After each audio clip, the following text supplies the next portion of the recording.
எனக்கோசம் என் wife எனக்கு butter நான் செஞ்சு கொடுத்துருக்காங்க. ஒரு கப் பால் எடுத்துருக்கோம். இப்போது வெது வெதுப்பாக இருக்குது அந்த பால். இப்போது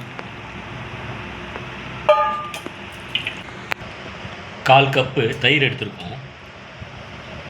1 டேபிள் ஸ்பூன் சர்க்கரை சேர்த்துக்கிறேன். 3 டேபிள் ஸ்பூன் ரிஃபைண்ட் ஆயில் எடுத்துக்கிறேன். இதை விஸ்க் வச்சு நல்லா பீட் பண்ணிக்கலாம். இப்போ நம்ம மாவுக்கு தேவையானதெல்லாம் மிக்ஸ் பண்ணிக்கலாம். மைதா மாவு 1/2 கிலோ எடுத்திருக்கேன். 1 டீஸ்பூன் பேக்கிங் சோடா எடுத்திருக்கேன். டீஸ்பூன் பேக்கிங் பவுடர் எடுத்திருக்கேன். இதை நம்ம ஜலிச்சிக்கலாம். 1 டீஸ்பூன் சால்ட் எடுத்திருக்கேன். இதெல்லாம் சேர்த்து மிக்ஸ் பண்ணிக்கலாம். இதை ஜல்லடையில் வச்சு நான் ஜலிச்சிக்கிறேன். இந்த மாவில் நல்ல நடுவில் குழி பறிச்சிக்கலாம்.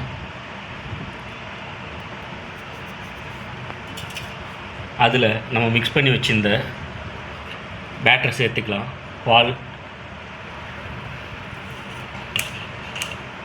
எண்ணெய் எல்லாம் மிக்ஸ் பண்ணுது. இந்த மாவு பார்த்திங்கன்னா கையில் ஒட்டுற மாதிரி தான் இருக்கும். இந்த டைமில் நல்லா நம்ம பசைஞ்சு விடணும். நம்ம கையில் இருக்கிற மாவுலாம் ஒட்டாத அளவுக்கு பிசைஞ்சு விடணும்.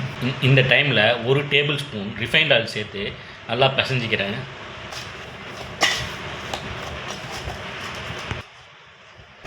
மாவு நல்லா பிசைஞ்சாச்சு. இந்த மாவுக்கு ஒரு 2 மணி நேரம் ரெஸ்ட் கொடுக்கலாம். இப்போது அதுக்கப்புறம் நம்ம சுட்டுக்கலாம். இப்போ லைட்டாக ஆயில் ஊற்றி தடவி ரெஸ்ட் கொடுத்துடலாம்.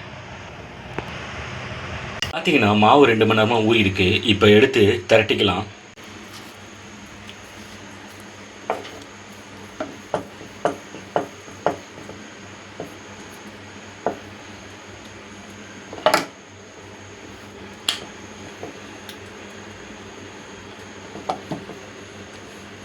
மாவு அன்னீவனாக இருந்தாலும் பரவாயில்ல, நல்லா திரட்டிக்கலாம்.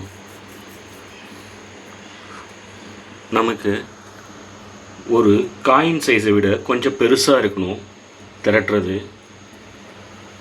அப்போ தான் நமக்கு சைஸ் கரெக்டாக இருக்கும், நானுக்கான சைஸு. இப்போ சசமி சீட்ஸ் போட்டிருக்கோம். அது கூடவே கொரியண்டர் லீவ்ஸ் கொஞ்சம் சேர்த்துருக்கோம். இதுக்கு மேலே ஒரு திரட்டிக்கலாம். நான் ஸ்டவ்வில் ஒரு பேன் வச்சு ஹீட் பண்ணிக்கிறேன். இப்போ இந்த நானை எடுத்து அதில் சேர்த்துக்கிறேன். இப்போ பேனில் சேர்த்துக்கலாம்.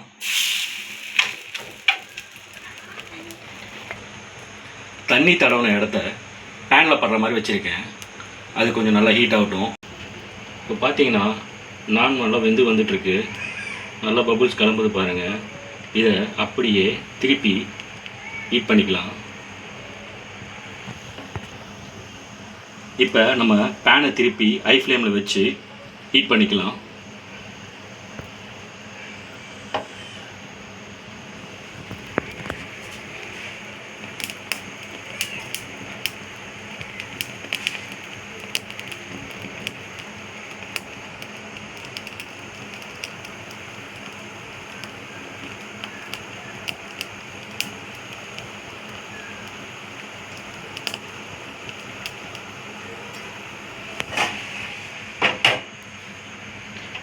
இப்போ பார்த்தீங்கன்னாக்கா நான் ரெடி ஆயிடுச்சு.